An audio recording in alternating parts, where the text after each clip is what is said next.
სიმაღლეშის დისათვის საუკეთესო პერიოდი დადგა გაზაფხული და ზაფხული. ამ დროს რო ეტყვიან ბუნებრივი ციკლებიც კი ამას ხელს უწყობენ. და მე ხა არაერთ მოზარდთან მიმუშავია და ფანტასტიკურად ხდება ზრდა, როცა სწორი მიდგომა გაქვს.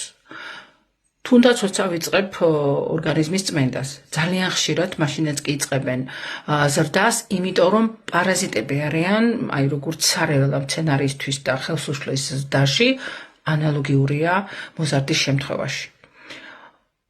მერე უკვე ვიწყებს სრულფასოვან შევსებას და ეს არ არის მარტო ვიტამინები, მთავარი ექცელოვანი კვება საშენ მასალა და კი ბატონო ვიტამინები, მინერალები, უჯერი, ცხიმები, როცა სრულფასოვანი შევსება, შვენივრად იზრდებიან ბავშვები. ოღონდ მიაქციეთ ყურადღება და დროზე, იმიტომ რომ ამ შემთხვევაში რო იტყვიან დრო ჩვენს წინააღმდეგ იბძვის და მე 11 წლის ბავშვებშობელმაც კი დამირეკა, რომ ზრდის დონები დახურული, ასე რომ 14 წლამდე ყველაზე რეალურია.